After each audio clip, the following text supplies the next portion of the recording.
Hello friends, good morning. Welcome back to SIDDHI previous year mains question paper discussion for UPSC and KPSC. So in today's class, I have brought you a question with respect to 2015 and the topic is on public administration.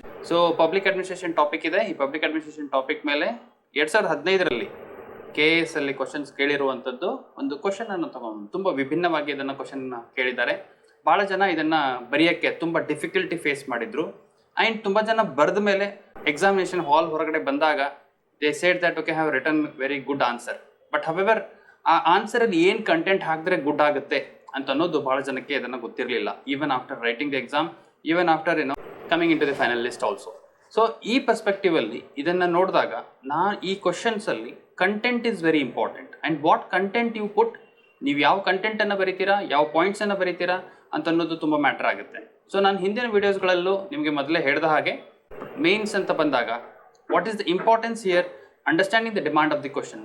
More than 70% of the people, more than 70 80 ಅನ್ಬೋದು, ಅದರಲ್ಲಿ ತೊಂದರೆ ಇಲ್ಲ. But ಆದರೆ ಭಾಳ ಜನ question ಡಿಮಾಂಡೇ understand ಮಾಡ್ಕೊಳ್ಳಲ್ಲ. So question demand understand ಮಾಡ್ಕೊಳ್ದೇನೆ ಆನ್ಸರ್ ಬರೆಯೋಕ್ಕೆ ಹೋಗ್ತಾ ಇರೋದು it is very very very very negative approach. So ಹಾಗಾಗಿ I have told you many points in the previous videos. Go through all those videos and just note down, ಎಲ್ಲಾನು note down ಮಾಡ್ಕೊಳ್ಳಿ. And then each and every point note down ಮಾಡ್ಕೊಂಡ್ಮೇಲೆ ಯಾವುದೇ answer ಬರೆಯೋಕ್ಕೆ ಹೋಗೋಕ್ಕಿಂತ ಮುಂಚೆ ಆ ಪಾಯಿಂಟ್ಸ್ಗಳನ್ನು ನೋಡಿಕೊಂಡು then you start writing the answer. ಈ ಡಿಸ್ಕಷನ್ ಆದಮೇಲೂ again you start writing the answer for this question and then you can post it or you can discuss with your friends, right? So let's start the discussion. Today's discussion, public administration. 2015ರಲ್ಲಿ public administration question ಕೇಳಿದ್ರು. What are discuss the factors to the emergence of new public administration? ನೂತನ ಸಾರ್ವಜನಿಕ ಆಡಳಿತದ ಉದಯಕ್ಕೆ ಕಾರಣವಾದ ಅಂಶಗಳನ್ನು ಚರ್ಚಿಸಿ ಅಂತ question ಕೇಳಿದ್ರು. Okay, the question is here what? See again, what I have said, you have to underline the keywords in the questions. So once you read this question, underline the keywords. What are the keywords here? The discuss. Okay, ಚರ್ಚಿಸಿ ಅನ್ನೋದು ಒಂದು underline ಮಾಡ್ಕೋಬೇಕು. Next factors ಅಂತ ಕೇಳ್ತಾ ಇದ್ದಾನೆ. Like what he is asking is factors. So what factors? The emergence of which new public administration. Okay, so you question paper ಅಲ್ಲಿ you ಮೂರಕ್ಕೆ underline ಹಾಕ್ಬಿಟ್ಟು then you start writing the answer. So ಹೀಗೆ ಕನ್ನಡದಲ್ಲಿ ನೋಡಿದಾಗ ನೂತನ ಸಾರ್ವಜನಿಕ ಆಡಳಿತ, okay, ನೂತನ ಸಾರ್ವಜನಿಕಕ್ಕೆ ಒಂದು ಅಂಡರ್ಲೈನ್ ಮಾಡಿ. ದೆನ್ ಉದಯಕ್ಕೆ ಕಾರಣಗಳು, ಓಕೆ, ಅದಕ್ಕೆ ಕಾರಣವಾದ ಅಂಶಗಳೇನಿದೆ ಅಂತ ಸೊ ಅದ್ರ ಮೇಲೆ ನಾವು ಚರ್ಚಿಸಬೇಕು ಅಂತ question. So we have to discuss what are the reasons for the emergence of new public administration. See, for approaching this question, there are two ways. Okay, one is what I am going to discuss, and another is I will be telling you over the discussion. Okay, so the first approach is IBC model. What is IBC? Introduction, body and conclusion. So introduction, body and conclusion ಅಲ್ಲಿ ಏನು ಬರಿತಾ ಹೋಗ್ತೀರಾ?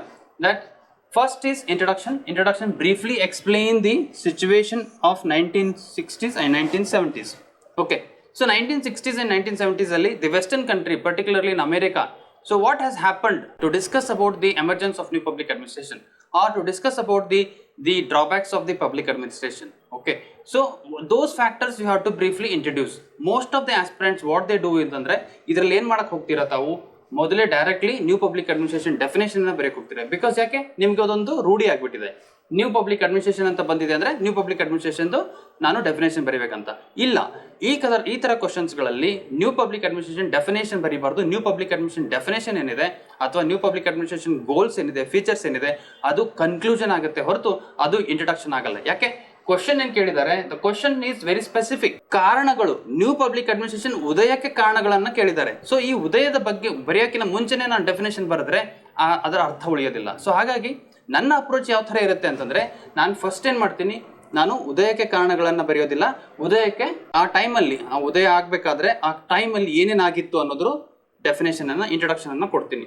Then ಬಾಡಿಗೆ ಬರ್ತೀನಿ. ಬಾಡಿಗೆ ಬಂದಾಗ what I will write, the ಬಾಡಿಯಲ್ಲಿ the emergence of new public administration. Okay, the factors, ಅದರ ಏನು ಫ್ಯಾಕ್ಟರ್ಸ್ ಇದೆ ಅದನ್ನ ಪಾಯಿಂಟ್ ಫಾರ್ಮ್ಯಾಟ್ ಅಲ್ಲಿ ಒಂದೊಂದೇ ಫ್ಯಾಕ್ಟರ್ಗಳನ್ನ ಎಕ್ಸ್ಪ್ಲೇನ್ ಮಾಡಿ, ಡಿಸ್ಕಸ್ ಮಾಡಿ, ಅದ್ರ ಜೊತೆಗೆ ನಾನು ನ್ಯೂ ಪಬ್ಲಿಕ್ ಅಡ್ಮಿನಿಸ್ಟ್ರೇಷನ್ದು ಗೋಲ್ಸು, ಫೀಚರ್ಸ್ ಅನ್ನ ಆ್ಯಡ್ ಮಾಡ್ತಾ ಹೋಗ್ತೀನಿ. ಓಕೆ, ಒಂದು ಅಪ್ರೋಚ್. ಇಲ್ಲ, ನಾನು ಜಸ್ಟ್ ಅದನ್ನ ಡಿಸ್ಕಸ್ ಮಾಡ್ತೀನಿ, ಈಚ್ ಅಂಡ್ ಎವ್ರಿ ಪಾಯಿಂಟ್ ಅದನ್ನ ಡಿಸ್ಕಸ್ ಮಾಡಿಬಿಟ್ಟು then at the end of the conclusion new public administration goals ನಾನು ಬರೀತಾ ಹೋಗ್ತೀನಿ. Right, so these are the two approaches. See, mind it clearly. I am telling you two approaches here. One approach ಅಂದ್ರೇನು, first ನಾನು points ಬರಿತೀನಿ. ಆ points ಏನೇನಿದೆ, what are the reasons for the emergence of new public administration. ಏನೇನು reasons ಇದೆ, ಆ ಟೈಮಲ್ಲಿ war ಆಗಿತ್ತು, ಆ ಟೈಮಲ್ಲಿ ಸೋಷಿಯಲ್ ಅನ್ರೆಸ್ಟ್ ಆಗಿತ್ತು, ಆ ಟೈಮಲ್ಲಿ ವೆಲ್ಫೇರ್ ಕಾನ್ಸೆಪ್ಟನ್ನು ಉದಯ ಆಗಿತ್ತು, ಸ್ಟೇಟ್ ಎಲ್ಲ ವೆಲ್ಫೇರ್ದು ಆ್ಯಕ್ಟಿವಿಟೀಸನ್ನು ಸ್ಟೇಟೇ ನೋಡ್ಕೊಳ್ತಾ ಇತ್ತು. ಸೊ ಸ್ಟೇಟಿಗೆ ಬರ್ಡನ್ ಆಗಿತ್ತು. ಸೊ ಹಾಗಾಗಿ ಸ್ಟೇಟ್ ಏನು ಮಾಡ್ತಾ ಇತ್ತು, ಸರ್ಕಾರ the government was not oriented towards the people. So ಸಾರ್ವಜನಿಕರ ನೀಡ್ ಆ್ಯಂಡ್ ನೀಡ್ಸ್ಗೆ ಸ್ಪಂದನೆ ಮಾಡ್ತಾ ಇರಲಿಲ್ಲ. ಸೊ ಹಾಗಾಗಿ the public administration failed at that point of time. So ಇದನ್ನು ಬರಿಬೇಕಾದಾಗ ನಾನು ಈಚ್ ಆ್ಯಂಡ್ ಎವ್ರಿ ಪಾಯಿಂಟ್ಗೂ new public administration the goal, that is relevance, equity, okay, change and then client focus. So ಇವೆಲ್ಲ ಪಾಯಿಂಟ್ಸ್ಗಳನ್ನು ಆ್ಯಡ್ ಮಾಡ್ತಾ ಹೋಗ್ತೀನಿ. ಅಂದರೆ ಅದೇ ಪಾಯಿಂಟ್ಸಲ್ಲಿ ಒಂದೊಂದೇ ಪಾಯಿಂಟ್ಸ್ಗಳಲ್ಲಿ ನಾನು ಆ್ಯಡ್ ಮಾಡ್ತಾ ಹೋಗ್ಬೋದು. Okay, so this is one approach and another is simple directly approach, explaining the failure or the reasons for growth of public administration, right? So then conclusion ಬರ್ತೀನಿ. conclusion ಬರಿಬೇಕಾದ್ರೆ ನಾನು ಮೊದಲೇ ಹೇಳ್ದಾಗೆ the conclusion will be here the new public administration goals, okay, or the definition of new public administration, or the features of new public administration, or in generic, okay, some scholar has said what new public administration is ಅನ್ನೋದ್ರ ಬಗ್ಗೆ ಅದನ್ನ scholar ಹೆಸರು ಹಾಕ್ಬಿಟ್ಟು ನಾನು ಬರಿತೀನಿ. So there are n number of ways to write a conclusion. So ಇದರಲ್ಲಿ ಯಾವುದಾದ್ರೂ ಒಂದನ್ನ ತಾವು ಅಡಾಪ್ಟ್ ಮಾಡ್ಕೊಂಡು ಇದನ್ನ ಬರಿತಾ ಹೋಗ್ಬೋದು. ನನ್ನ ಕನ್ಕ್ಲೂಷನ್ ಯಾವ ಥರ ಇರುತ್ತೆ ಅನ್ನೋದನ್ನ ನಾನು briefly at the end of the discussion ನಿಮ್ಗೆ ಹೇಳಿರ್ತೀನಿ. So next coming to the point, what will be my introduction.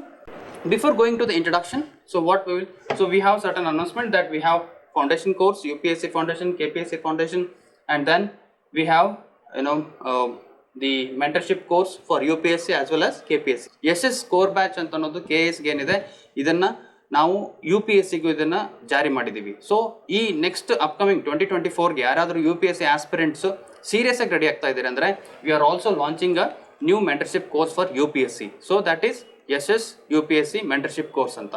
So ಇದರಲ್ಲಿ again we are organising around 42 test, okay, 42 mains ಟೆಸ್ಟ್ಗಳಿದಾವೆ. ಒಂದು ವರ್ಷದಲ್ಲಿ ಯೂನಿಟ್ ವೈಸ್ ಟೆಸ್ಟ್ಗಳನ್ನು ಕೊಡ್ತಾ ಹೋಗ್ತಾ ಇದ್ದೀವಿ UPSCಗೆ. ಸೊ UPSCಗೆ ಯಾರಾದರೂ ಸೀರಿಯಸ್ ಆಗಿ ಪ್ರಿಪೇರ್ ಆಗ್ತಾ ಇದ್ದಾರೆ ಅಂದರೆ ಬಂದು ಜಾಯ್ನ್ ಆಗ್ಬೋದು. ಅದರ್ವೈಸ್ KPSC ಅಂತೂ ನಿಮಗೆಲ್ಲ ಗೊತ್ತಿರೋ ಹಾಗೆ ಕೋರ್ ಬ್ಯಾಚ್ ಇದೆ, 30 ಟೆಸ್ಟ್ ಸೀರೀಸ್ ಪ್ಲಾನ್ ಇದೆ, 20 ಟೆಸ್ಟ್ ಸೀರೀಸ್ ಪ್ಲಾನ್ ಇದೆ, ಮಲ್ಟಿ ಟೆಸ್ಟ್ ಸೀರೀಸ್ ಪ್ಲಾನ್ಸ್ಗಳಿದ್ದಾವೆ. ಓಕೆ, ಸೊ ಕ್ಲಾಸಸ್ ಬೇಕಾದರೆ as every month new batch launch ಆಗ್ತಾ ಇರುತ್ತೆ, ತಾವು ಬಂದುಬಿಟ್ಟು ಜಾಯ್ನ್ ಆಗ್ಬೋದು. ರೈಟ್, ನೆಕ್ಸ್ಟ್ ಸೊ ಇಂಟ್ರೊಡಕ್ಷನ್ ನಾನು ಏನಂತ ಹೇಳಿದೆ.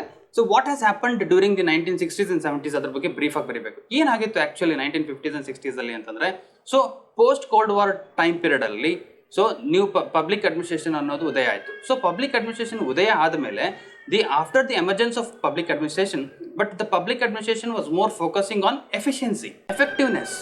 ಓಕೆ, ಸೊ ಎಫಿಷಿಯನ್ಸಿ, ಎಫೆಕ್ಟಿವ್ನೆಸ್ಸು ಅದ್ರ ಮೇಲೇ ಭಾಳ ಫೋಕಸ್ ಮಾಡ್ತಾ ಇತ್ತು. ಬಟ್ ಹ್ಯೂಮನ್ ಫ್ಯಾಕ್ಟರನ್ನು ಅಲ್ಲಿ ಕಳ್ಕೊಳ್ತಾ ಇತ್ತು. ಹ್ಯೂಮನ್ ಫ್ಯಾಕ್ಟರನ್ನು ಇರಲಿಲ್ಲ ಅಲ್ಲಿ. Human factor, it was not emphasising more on human factor. So it was not giving much importance to the human factor. Man was treated as a machine ಅಂತ ಹೇಳ್ಬೋದು. Okay, ಒಂದು machine ಥರ, ಮಾನವನಿಗೆ ಒಂದು ಮಷೀನ್ ಥರ ಅಂತ ಟ್ರೀಟ್ ಮಾಡ್ತಾ ಇದ್ರು. ಸೊ ಈ ಕಾರಣದಿಂದ ಏನಾಯಿತು, ಪಬ್ಲಿಕ್ ಅಡ್ಮಿನಿಸ್ಟ್ರೇಷನ್ನು ಫೇಲ್ ಆಗ್ತಾ ಹೋಯಿತು. Public administration was not towards the people. So ಅದನ್ನೇ ನಾನು ಬರಿತಾ ಹೋಗ್ತೀನಿ. So during 1960s there was a period of turbulence in the west. Okay, west ಅಲ್ಲಿ period of turbulence because of instability, confusion, okay, and the Vietnam war ಆಗ್ತಾ ಇತ್ತು ಆಗ. So ಹಾಗಾಗಿ instability ಜಾಸ್ತಿ ಆಯಿತು, ಕನ್ಫ್ಯೂಷನ್ ಜಾಸ್ತಿ ಆಯಿತು. The role of public administration ಏನು ಅಂತ ಗೊತ್ತಾಗಲಿಲ್ಲ, particularly in the United States. The earlier dogmas of public administration was economy and efficiency. ಮೊದಲು ಎಕನಾಮಿ ಮತ್ತು ಎಫಿಷಿಯನ್ಸಿ ಬಗ್ಗೆನೇ ಸ್ಟ್ರೆಸ್ ಮಾಡ್ತಾ ಇದ್ರು, right. So were found to be inadequate. ಆ ಪೀರಿಯಡ್ ಅಲ್ಲಿ 1960s and 70s period ಅಲ್ಲಿ efficiency and economy is not sufficient to run a public administration, to run a government, okay, to run a good government. So ಈ perspective ಅಲ್ಲಿ ಏನು ಮಾಡಿದ್ರು, so then the concept of new public administration arise. So inadequate, incomplete objectives of administrative activity. So it began to be said that efficiency is not a whole of public administration. Public administration goal ಬರೇ efficiency ಆಗಿರೋದಿಲ್ಲ. So public administration goal social equity, okay, providing the service to the public, okay, according to their needs ಅಂತ ಜನರಿಗೆ ಅನ್ಸಕ್ಕೆ ಶುರು ಮಾಡ್ತು. So ಹಾಗಾಗಿ efficiency ಒಂದೇ ಅಲ್ಲ, public administration ಅಂದರೆ ಎಫಿಷಿಯನ್ಸಿ ಒಂದೇ ಫ್ಯಾಕ್ಟರ್ ಇರೋದಿಲ್ಲ.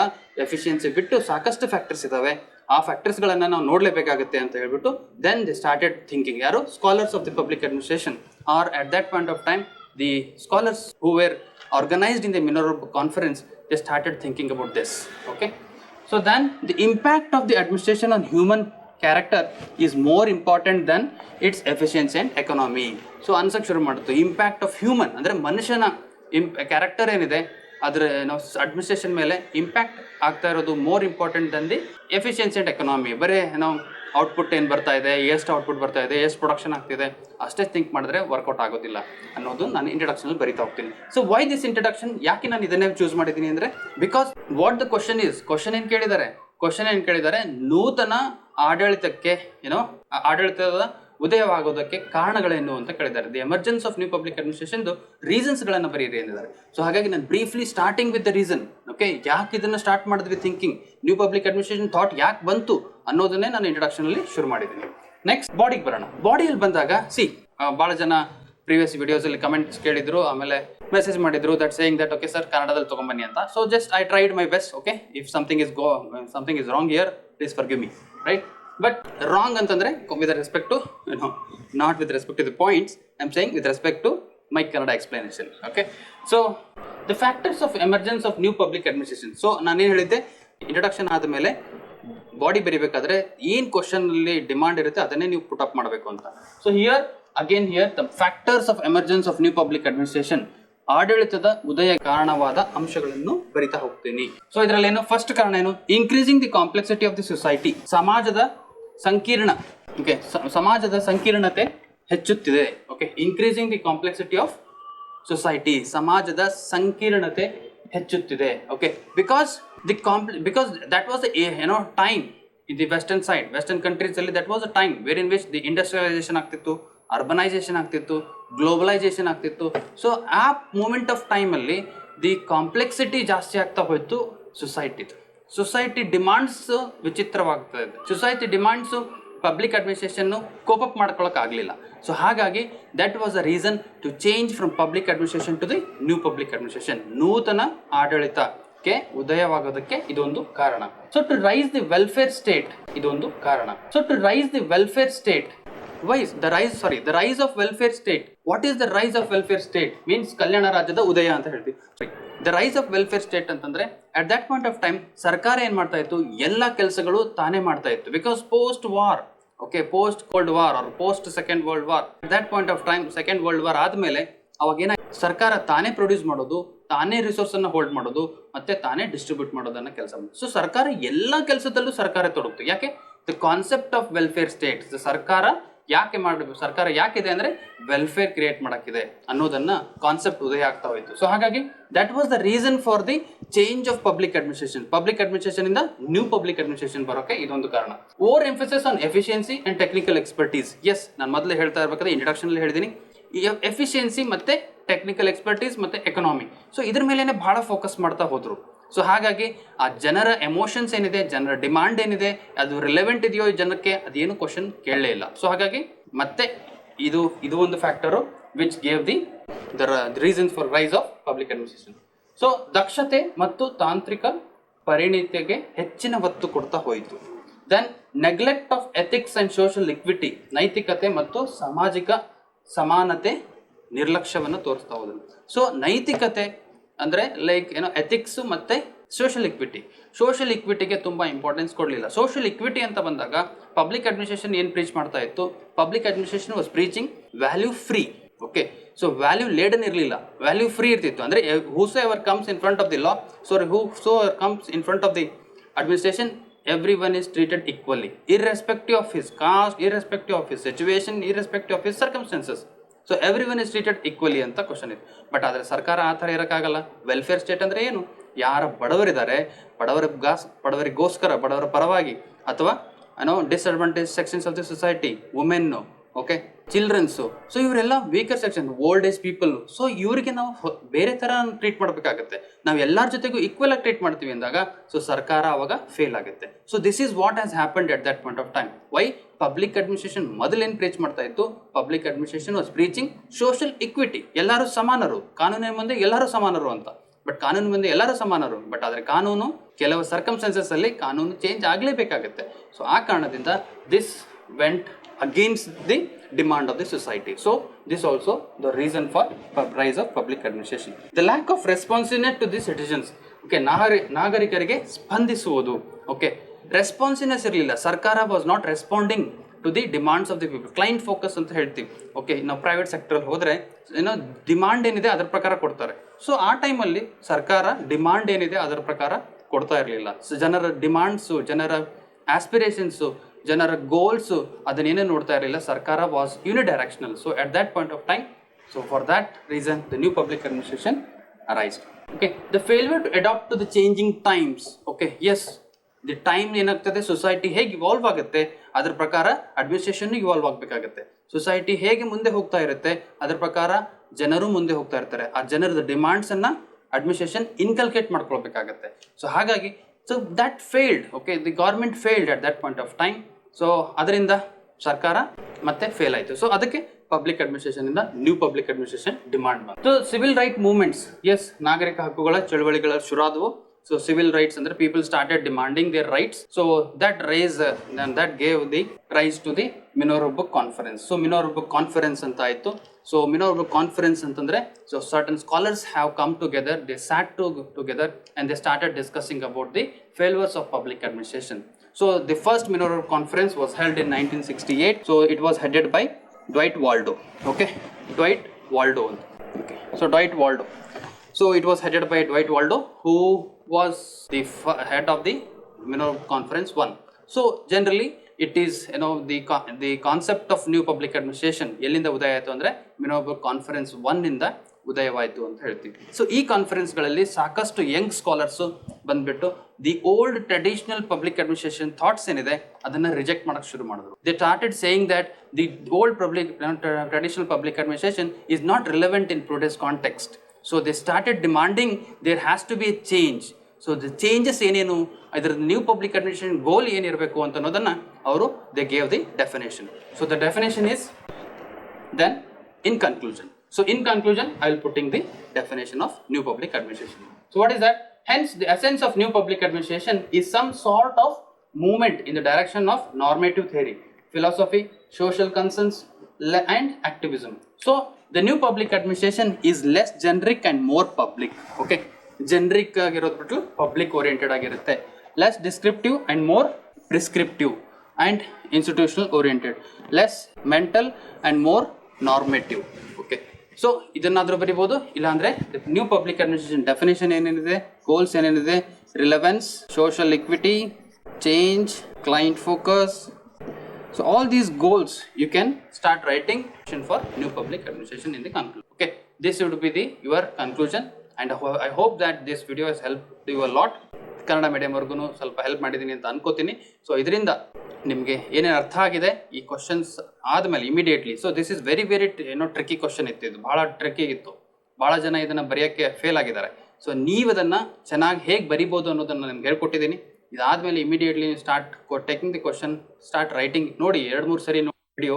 ಸೊ ನೋಡಿದ್ಮೇಲೆ ನಿಮ್ಗೆ ಅರ್ಥ ಆಗುತ್ತೆ. ಅರ್ಥ ಆದಮೇಲೆ ಬುಕ್ ತೊಗೊಂಡು ಓದಿದ್ಮೇಲೆ then you start writing an answer on this. Okay, answer ಬರೀರಿ, ಬರೆದ್ಬಿಟ್ಟು ನಮ್ಮ ಪ್ಲ್ಯಾಟ್ಫಾರ್ಮ್ಸ್ಗಳಲ್ಲಿ ಶೇರ್ ಮಾಡಿ. ನಿಮಗೆ definitely we will provide some sort of help. Thank you for watching this video. Please do comment, like and subscribe. Okay, thank you very much.